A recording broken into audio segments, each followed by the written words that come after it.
तो नमस्कार दोस्तों, हमारे YouTube चैनल पर आपका फिर से स्वागत है। आज हम इस वीडियो में ताजमहल के रहस्य के बारे में देखेंगे।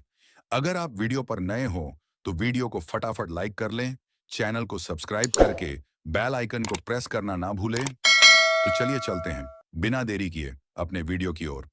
साल 2025 की एक चांदनी रात थी। आगरा के ताजमहल के पास एक युवा पुरातत्वविद आरव अपने शोध के लिए एएसआई की विशेष अनुमति लेकर आया था। उसका मकसद था ताजमहल के बंद तहखानों में जाकर इतिहास की परतें खोलना। आरव को अपने दादा की एक पुरानी डायरी मिली थी, जिसमें लिखा था, ताजमहल के नीचे एक बंद कमरा है जहां समय कैद है। वहां एक दरवाजा है जो केवल चांद की तीसरी रात पर खुलता है।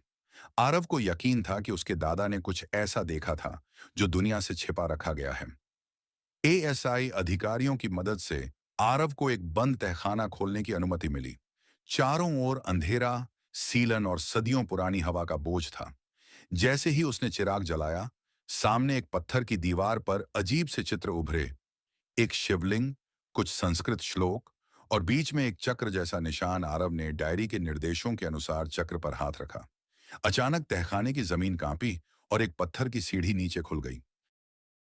नीचे एक कमरा था, पूरी तरह से संगमरमर से बना, जिसमें एक प्राचीन शिवलिंग रखा था और पास में रखी एक धातु की तख्ती पर लिखा था, यहां समय ठहर जाता है, जो इसे छेड़ेगा वो इतिहास में खो जाए। आरव ने जैसे ही तख्ती को छुआ, उसे एक झटका लगा और उसकी आंखें बंद हो गईं। जब उसने आंख खोली तो खुद को सन 1653 में शाहजहां के दौर में पाया। ताजमहल का निर्माण पूरा हो रहा था। मुमताज की असली कब्र नीचे उतारी जा रही थी। आरव को समझ आ गया कि वह भूतकाल में पहुंच गया है, उसी तहखाने से होकर जहां समय कैद था।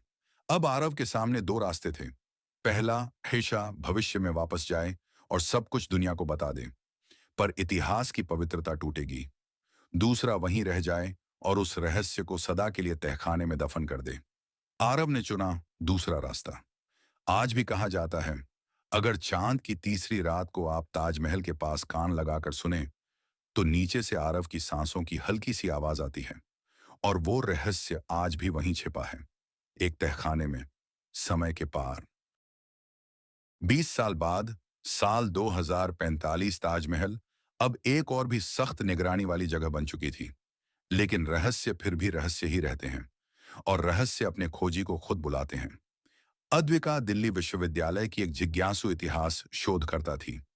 एक दिन उसे एक पुरानी किताब मिली, जो एएसआई के गुप्त अभिलेखों से गायब मानी जाती थी। किताब के आखिरी पन्ने पर एक नाम लिखा था, आरव शर्मा, लापता, 2025। अद्विका को झटका लगा। क्या ये वही आरव है जिसका जिक्र उसके प्रोफेसर रह रहकर करते थे? किताब के बीच में एक पुराना हाथ से खींचा नक्शा था, ताजमहल के तहखानों का। एक बिंदु पर लिखा था, चक्र को पुनः घुमाने वाला ही समय की गिरह खोल सकता है। अद्विका को लगने लगा कि आरव जिंदा हो सकता है, कहीं समय में फंसा हुआ। 2045 की सर्दियों की तीसरी पूनम की रात थी। अद्विका ने चुपके से ताजमहल के पुराने दक्षिणी कोने की दीवार के पास खुदाई शुरू की, ठीक वैसे ही जैसे नक्शे में दर्शाया गया था। और अचानक पत्थर खिसका और वही तहखाना प्रकट हुआ जहां आरव गया था। वो नीचे गई। सब कुछ वैसा ही था, दीवारें, चक्र, वो रहस्यमयी तख्ती। अद्विका ने जैसे ही चक्र को स्पर्श किया, एक तेज रोशनी फैली और पास की दीवार में एक और गुप्त दरवाजा खुला।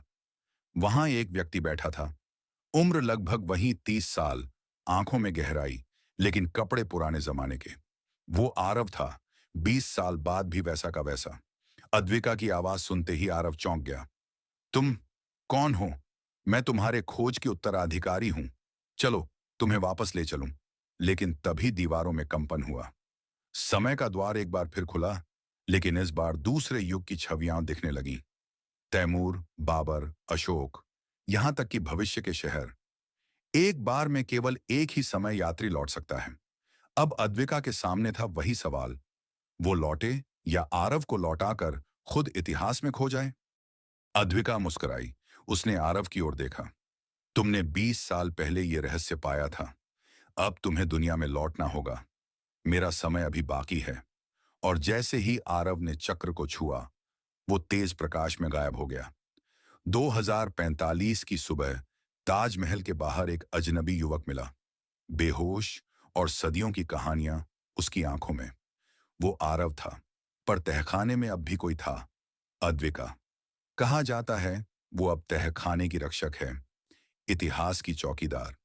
और अगली तीसरी पूनम को हो सकता है कोई और उस द्वार को फिर से खटखटाए। तो दोस्तों, ये रहस्यमय कहानी यही समाप्त हुई।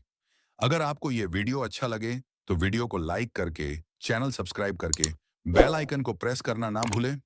तो दोस्तों, मिलते हैं एक नए वीडियो में, तब तक के लिए जय हिंद।